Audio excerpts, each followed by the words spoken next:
우리는 야고보서를 통하여 참된 믿음, 즉 행동하는 믿음에 대하여 배우고 있습니다. 우리가 좋은 믿음을 가지려면 어떻게 해야 합니까? 산속에 들어가서 돌을 터득해서 도인이 되고 큰 스님이 될 때를 말합니까? 기독교는 이렇게 수행하라는 말이 없습니다. 좋은 믿음을 가지기 위해 몇 년 동안 금식 기도해라, 이런 조항도 없습니다. 기독교의 수행의 장소는 바로 이 세상입니다. 이 세상에서 믿음의 훈련을 받고 성화가 되는 것입니다. 고난 속에서, 어려움 속에서, 실패 속에서, 질병 속에서, 온갖 고난 속에서 우리의 참 믿음이 연결어 가는 것입니다. 오늘 야고보서 4장이 이 말씀을 대변하고 있습니다. 오늘 4장의 말씀을 요약한다면 세상과 벗이 되지 말라라고 하는 말씀입니다. 벗이란 무슨 의미입니까? 친구라는 말이 아닙니까? 친구는 같은 부류에 속하여 언제 어디서든지 함께 말하고 의논하고 함께 굴러 사는 가장 잘 통한 친근한 사이를 말하는 것이 아닙니까? 그러므로 세상과 벗, 친구가 된다는 말은 세상과 아주 스스럼 없이 세상이 원하는 대로 세상의 물결을 따라 사는 것을 말하는 것이지요. 믿음의 사람이 세상과 벗이 되어 산다는 것은 하나님을 모독하는 일입니다. 왜 그렇습니까? 이 세상의 주인은 누구입니까? 그것은 이 사단입니다. 사단에게 죽음만 있지 생명은 없습니다. 이 생명이 없는 사단이 주인된 이 세상에서 믿음의 사람이 친구가 되어 함께 뒹굴고 놀고 즐긴 일을 한다는 것은 그 사람 속에 생명이 없을 때만 가능한 것입니다. 결론을 말한다면 아무리 하나님을 믿어도 세상과 벗하여 살면 그 사람은 하나님의 생명을 가진 믿음의 사람이 아닙니다. 우리는 3장에서 믿음의 사람이란 생명의 사람이다, 즉 믿음은 생명이라고 했습니다. 그래서 믿음의 사람은 생명을 가진 사람인 것입니다. 왜 이 믿음의 사람이 생명의 사람이 되었습니까? 하나님의 영, 성령을 받았기 때문입니다. 이 성령의 사람이 귀신들이 만들어 놓은 잔치 자리에 함께 뒹군다? 이것은 믿음의 사람이 아니며 성령의 사람, 생명의 사람이 아니라고 하는 것을 벌써 이 3장에서 말씀하고 있는 것입니다. 귀신이 만들어 놓은 잔치 자리에 함께 뛰노는 자들은 귀신의 친구이기 때문에 함께 노는 것입니다. 믿음의 사람들, 구원받은 성도들, 생명의 사람들, 천국의 사람들은 세상과 벗이 될 수 없습니다. 왜냐하면 세상과 함께 놀게 되면 사단의 사상이 나를 사로잡아 사단의 종으로 전락하기 때문인 것입니다. 그러면 첫 번째로 우리는 왜 이 세상과 벗이 되고 있습니까? 이 세상의 벗됨은 정욕으로부터 나온다고 했습니다. 이 정욕이 무엇입니까? 이 정욕이란 갈망함과 소원함과 바람에 성취하려고 하는 욕망입니다. 이 욕망 때문에 오늘 무슨 말씀하시냐면 살이 나고 또 때로는 것을 지나서 또 자살도 하고 우리가 원수가 될 수 있기 때문입니다. 이 정욕은 어디서부터 옵니까? 1절의 말씀 보니까 우리 지체 중에서 나온다고 했습니다. 즉 우리 지체, 바로 우리의 혼을 말하고 있습니다. 이 혼이 하나님과 세상의 중간에 서서 하나님을 택하면 성령의 사람이 되고 세상을 택하면 사단의 자녀가 되는 것입니다. 사실 우리가 구원받았느냐는 말과 믿음을 가졌느냐는 말은 우리의 혼이 변화가 되었느냐를 묻는 것입니다. 이 혼은 우리의 육과 일치합니다. 인간은 영혼, 육이 있습니다.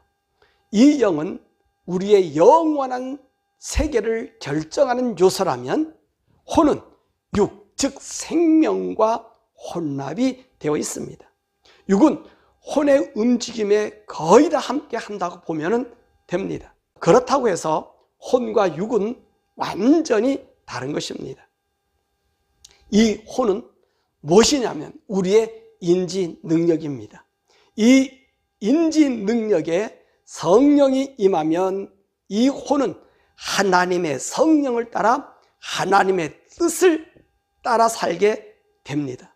그러나 이 혼이 육의 요구에 따라 살면 성령님과 상관없는 사단의 영으로 채워지는 것입니다. 사실 사단은 이 육을 굉장히 중요시 여깁니다. 그래서 이 육이 사는 기간인 육의 한계점까지 우리의 혼을 이 육이 원하고 육이 바라고 육이 누리고자 하는 것을 하도록 자꾸 충동질하여 하나님의 영과 접촉을 끊으려고 하는 것입니다. 왜 사단에게 있어서 이 육이 중요할까요?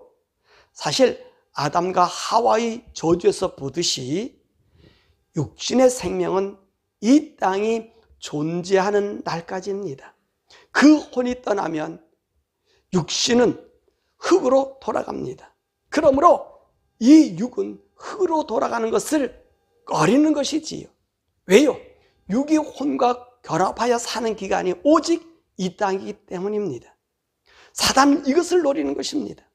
사람들로 하여금 영원한 하나님의 세계를 보게 하는 것이 아니라 육의 세계, 유한의 세계에서 얼마나 오래 그리고 강건하게 잘 사느냐, 얼마나 누리며 다스리며 의시되며 사느냐를 관심을 쓰게 하는 것입니다.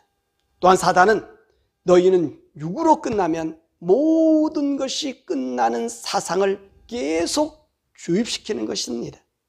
그래서 하나님이 만들어 놓고 준비해 놓으신 하나님의 나라, 천국을 생각하지 못하게 하며 우리가 가보지 못한 천국의 존재 자체를 의심하게 하는 것입니다. 그래서 사단은 너희의 육의 생명이 귀하니 어찌하든 이 육의 생명을 귀하게 여겨 살기를 종용하고 있는 것입니다. 이 결정에 따라 우리의 혼이 육으로 치우치느냐 영으로 치우치느냐에 따라서 하나님의 구원과 심판이 갈게 되는 것입니다. 우리가 하나님의 영으로 살면 하나님의 보 속에서 살게 되어 종국은 예수님이 재림하실 때 신령한 몸으로 변화되어 하나님의 아들로 부활 또는 휴거를 하게 되지만 육을 따라 사단의 요구대로 살면 우리의 혼은 사단의 영을 받은 자로서 사단이 거하는 곳인 영원한 지옥으로 갈 수밖에 없는 것입니다. 그래서 하나님을 믿는 믿음이 없는 사람, 영생을 소유하지 못한 사람들은 천국을 맛보지 못하였기 때문에 이 땅이 원하는 것에 따라서 살 수밖에 없는 것입니다. 그래서 사단은 우리의 정욕을 이용하는 것입니다. 욕망대로 마음껏 살기를 부추기는 것입니다. 그러므로 우리가 세상의 벗됨이 바로 우리의 혼을 이용한 욕망에서 오는 것입니다. 그러면 우리가 이 세상에 살면서 소원도 가지지 말라는 말입니까? 이전의 말씀 보면 우리가 소원이나 갈망하는 것은 죄가 되지 않습니다. 이 말은 욕망의 노예가 되지 말라는 말입니다. 세상의 욕망에 사로잡히면 하나님과 원수가 되기 때문인 것입니다. 두 번째로 어떻게 하여야 이 세상의 벗됨에서 벗어날 수 있을까요? 6절에서 12절에 말씀하고 있습니다. 첫 번째로 겸손한 자가 되라고 말씀하고 있습니다. 6절입니다. 누가 하나님께 겸손한 자입니까? 하나님을 믿고 그분을 따라 사는 것이 바로 겸손한 것입니다. 오늘의 본문 말씀이 무엇입니까? 세상과 벗하지 않는 것이 아닙니까? 세상의 말을 듣지 않고 하나님 말씀을 따라 사는 것입니다. 하나님을 하나님으로 드러내는 것입니다. 이것이 겸손입니다. 남에게 험불하고 남에게 공손하게 하는 것, 이것을 말하는 것이 아닙니다. 하나님께 겸손한 자가 되라는 말입니다. 하나님께 그 어떤 환경에서라도 그 하나님의 말씀을 순종하는 자를 겸손한 자라고 말합니다. 이 겸손한 자로서 하나님 앞에 낮아지는 모습인 것이지요. 그러므로 이 세상이 아무리 좋은 것으로 내게 준다 하더라도 하나님 말씀에 순종하면 그는 세상을 따라 살지 않는 것을 의미합니다. 이것이 바로 겸손한 자라는 말씀인 것입니다. 여러분 정말 하나님 앞에 겸손합니까? 우리가 하나님께 겸손한가 아니한가를 아는 비법이 있습니다. 하나님 말씀에 예라고 하면 됩니다. 내게 어떤 불이익이 와도 하나님을 따라 사는 것이 바로 하나님 앞에 겸손한 자인 것입니다. 그러므로 겸손한 자는 하나님께 순종하는 삶이라는 말씀입니다. 그럴 때 우리는 세상의 욕심을 따르지 않는 사람으로서 세상과 벗이 되지 않는 것입니다. 두 번째로 마귀를 대적해야 합니다. 7절입니다. 마귀를 어떻게 대적하냐는 것입니다. 우리가 마귀와 싸워야 합니까? 마귀를 보았습니까? 마귀는 볼 수 있는 존재가 아니지요. 마귀를 대적한다는 것은 즉 마귀가 벌려놓은 이 세상의 것을 환호하지 않는 것입니다. 우리는 이렇게 말을 합니다. 언제 우리가 마귀를 따라 살았습니까? 그런데 말입니다. 마귀를 따라 살지 않았다는 기준이 무엇입니까? 하나님을 따라 살지 않는 모든 것은 마귀를 따라 산 것입니다. 얼마나 하나님을 인정하고 살고 있습니까? 얼마나 하나님 능력을 인정하고 있습니까? 비록 죽음이 코앞에 있다 해도 그 하나님을 믿고 있습니까? 우리가 하나님을 믿는다는 말은 하나님께 복종하는 말과 같은 것입니다. 반대로 사단을 믿지 아니한다 해도 사단이 만들어놓은 세상에 재미를 두고 사는 것은 이미도 사단에게 복종했다는 말이며 사단을 인정하였다는 말로서 사단을 믿는 것과 같은 것입니다. 인간은 하나님께 복종하여 사느냐 사단에게 복종하며 사느냐 이 두 가지 선택밖에 없습니다. 그래서 내가 사단을 인정하지 않는다고 해도 하나님께 복종하지 않는 것은 모두가 다 사단을 인정하고 믿는 것입니다. 그러므로 우리가 사단을 대적하는 일은 무엇입니까? 바로 하나님께 복종하는 것입니다. 하나님 말씀을 기꺼이 힘들어도 고통스러워도 따르는 것입니다. 이 세상에서 우리가 사는 것이 힘들고 어렵고 환난이 와도 핍박을 받아도 꿋꿋이 하나님 믿고 나아가는 것입니다. 이것이 바로 마귀를 대적하는 일인 것입니다. 세 번째로 성결한 마음을 가지라고 합니다. 8절입니다. 왜 성결한 마음을 가진 자가 세상과 벗되지 않습니까? 성결한 자는 하나님의 영을 가진 자들입니다. 이들에게는 어떤 특징이 있습니까? 바로 하나님을 가까이 한다고 8절에서 말씀하고 있습니다. 누가 하나님과 가까이 할 수 있습니까? 깨끗한 자만이 하나님과 가까이 할 수 있습니다.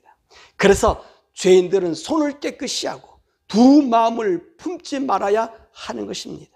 이 두 마음이란 무슨 뜻입니까?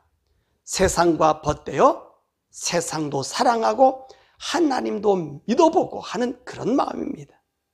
이 두 마음은 하나님을 믿는 마음이 아닙니다. 이 두 마음을 가지기에 우리는 성결해질 수 없는 것입니다. 이미도 우리는 두 마음을 가졌다는 것을 3장의 말씀처럼 한 샘에서 단물과 쓴물을 낼 수 없다고 했는데, 단물과 쓴물을 품은 것이 되므로 이 두 마음은 사단의 마음이 된 것입니다. 그러므로 성결한 마음으로 오직 하나님께만 복종하는 것입니다. 이 성결한 자가 세속에 물들지 않는 것입니다.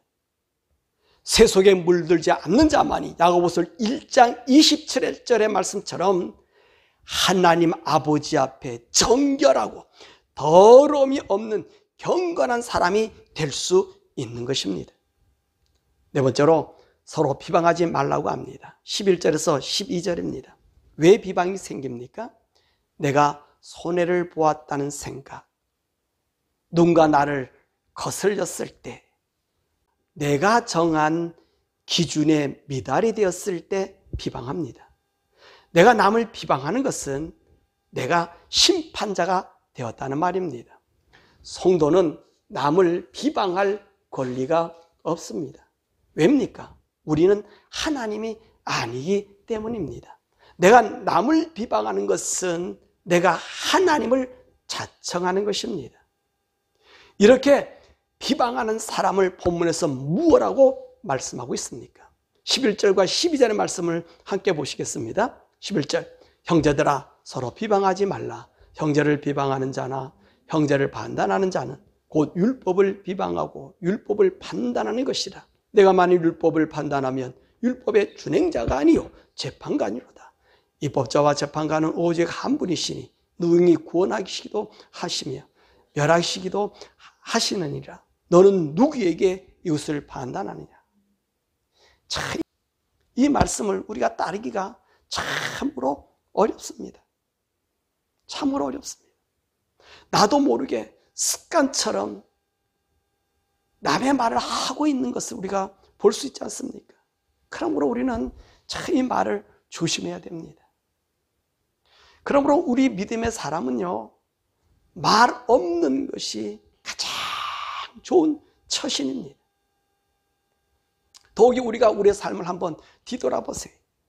우리가 남의 허물을 이야기하고 나서 나는 그런 일을 하지 않을 것 같은데 어느 때인가 나도 모르게 그런 행동을 하는 것을 보게 됩니다. 그래서 아주 깜짝 놀랄 때가 있습니다. 이렇게 되면 난 더 큰 죄를 짓게 되는 것이므로 오늘 야고보는 우리에게 비방을 하거나 판단하는 것을 삼가는 것도 세상과 벗되지 않은 것임을 말하고 있는 것입니다. 왜 그렇지요? 세상과 벗된다는 말은 바로 죄를 짓는다는 말이기 때문인 것입니다. 세 번째로 성도는 어떤 자세로 살아야 합니까? 13절에서 17절의 말씀입니다.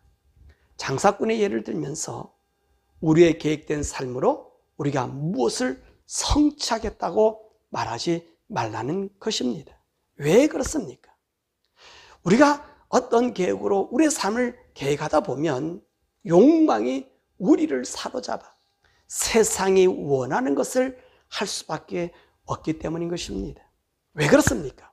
사단은 우리의 욕망을 이용하여 자신의 의도를 넣어 우리로 그 욕망에서 벗어나지 못하게 하기 위함이기 때문에 그렇습니다. 그러므로 성도는 어떻게 살아야 합니까? 14절의 말씀입니다. 우리의 존재를 알아야 합니다. 우리 존재는 어떤 존재라 그랬습니까? 잠깐 보이다가 안개와 같이 사라지는 인생임을 알아야 한다는 것입니다.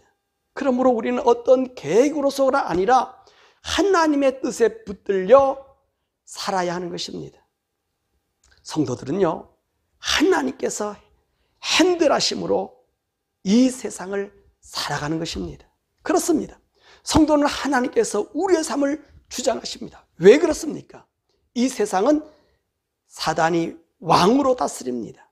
이에 반하여 성도는 하나님께 속하여 이 땅에서 사는 것입니다.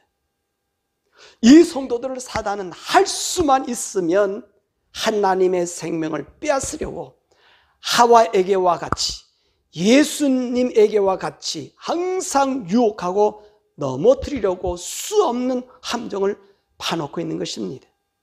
하나님은 우리로 이 사단의 함정에 빠지지 않게 우리를 보호하십니다. 그러므로 하나님께서 우리를 인도하는 것이지요. 그래서 우리에게 구하라고 하는 것입니다. 우리가 하나님께 기도하며 살 때 우리는 욕망도 이기고 사단이 파는 수많은 함정에서 벗어날 수 있는 것입니다. 그러므로 야고보는 우리에게 어떻게 하라고 얘기합니까? 주의 뜻을 바라며 살라는 것입니다. 16절에 그 말씀하고 있습니다. 이것이 우리가 선을 행하는 일이고 17절에 말씀하고 있는 것입니다. 그러므로 우리의 계획이 아닌 하나님의 뜻이 나의 삶을 매 순간 인도하시기를 기도하고 사는 것입니다. 이것이 성도가 세상과 벗되지 않고 악을 이기는 길이며 이 세상에서 사는 승리자의 길인 것입니다. 어떻게 하나님의 뜻을 따라 하나님의 도심으로 우리의 욕망을 이기며 이 세상을 살 수 있습니까? 9절에서 10절에 말씀하고 있습니다. 무엇을 뜻합니까? 세상의 기쁨이 충만할 때, 이때 우리의 모습에서 세상으로 빠져가고 있음을 경계하고 있는 말씀입니다. 마치 욥이 아들과 딸들이 자신들의 생인 잔치를 벌이고 난 뒤에 혹시 이들을 범죄하였을까 봐 데려다가 속죄의 번제를 하여 무음하게 하였던 것 같이 세상의 즐거움으로, 세상의 기쁨으로 인해 하나님과 멀어짐을 경계한 것입니다. 이와 같은 삶이 우리에게 있어야 합니다. 이때 주님의 뜻이 우리를 인도하여 예수님께서 말씀하신 것처럼 마태복음 6장 32절에 너희 하늘 아버지께서 이 모든 것이 너에게 있어야 할 줄을 아신다고 하였습니다. 그러므로 하나님이 나를 도와주시고 계심을 고백하며 살 때 하나님은 우리로 하나님의 그 크신 은혜 베푸심을 받을 수가 있는 것입니다. 말씀을 맺습니다. 저는 이런 질문을 받습니다. 우리가 어찌 세상을 떠나 살 수 있는 것은 아니지 않습니까? 세상에서 잘 사는 것도 우리의 본분이지 않습니까? 세상을 떠나서 어떻게 삽니까? 사랑하는 여러분, 우리가 이 세상을 정말 잘 살아야 합니다. 우리가 위의 말씀에서 아주 재밌는 말씀을 볼 수가 있습니다. 이 4절 말씀입니다. 가늠하는 여인아. 이 가늠한 여인을 누구로 말씀하고 있습니까? 이 가늠한 여인, 이건 바로 성도입니다. 예수님을 믿는다고 하며 예수님을 믿는 믿음을 말하지만 실상은 세상을 더 믿고 의지하여 사는 신자들을 의미하지요. 이들은 하나님도 섬기고 세상, 즉 마귀도 섬깁니다. 그런데 이 사람들은요, 하나님보다 오히려 더 세상을 즐기며 삽니다. 세상의 말을 더 신뢰하며 삽니다. 이것이 가늠한 여인이라고 말하고 있습니다. 믿음의 지조가 없다는 것이지요. 이 말은 하나님 말씀을 따라 사는 우직함이 없습니다. 하나님을 믿는 믿음 때문에 손해가 날 일이 있으면 곧 하나님을 버리고 세상이 원하는 일들을 합니다. 그리고 이들은 또 주일에 와서 하나님께 예배도 하고 또 헌금도 드리고 봉사도 하고 말씀을 듣고 갑니다. 그런데 교회 문을 나가는 순간 말씀은 간대없고 세상만 충만합니다. 세상을 더 의지합니다. 그래서 세상에서 조금만 모욕감을 받으면 하나님께 해대기에 바쁩니다. 이것이 가늠한 여인의 모습이라는 말씀입니다. 하나님의 은혜를 받고 이 은혜로 하나님을 섬기는 것이 아니라 세상의 서방인 사단이 원하는 사회 제도에 순응하는 것이지요. 오늘 이 코비드 사건은 가늠한 여인의 모습을 잘 보여주는, 잘 증명하고 있는 사건입니다.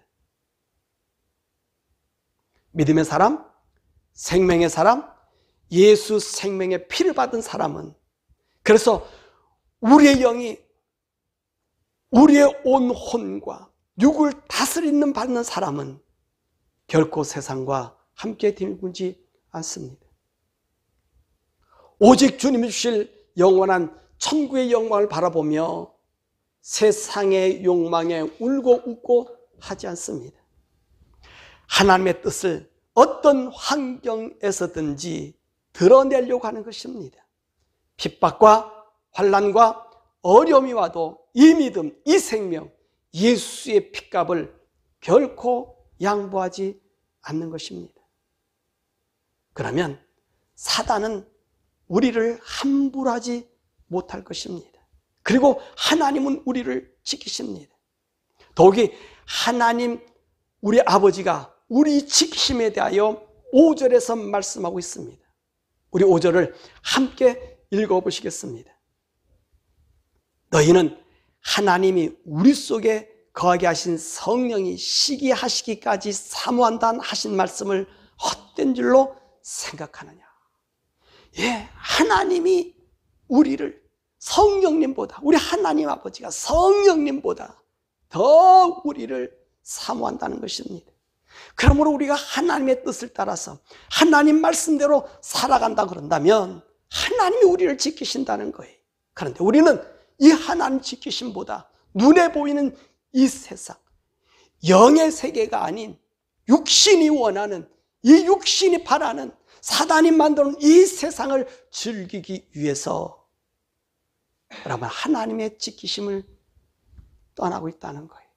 그분을 믿지 못하고 있다는 거예요. 하나님을 믿는 것 같으나 세상을 믿고 있다는 거예요. 가늠한 이 여인처럼 말입니다. 그러므로 우리 사랑하는 성도님들이여, 이런 하나님의 지키심이 우리에게 있음을 믿고 세상과 벗되지 마시고 하나님의 자녀답게 하나님의 은혜를 날마다 체험하면서 그날 우리 주님이 재림하시는 날에 우리에게 줄 영원한 영광의 상급을 바라보시며 참 믿음의 사람으로 세상의 벗이 아닌 하나님 말씀에 순종하는 사람으로 영의 승리자가 되시기를 간절히 축원합니다.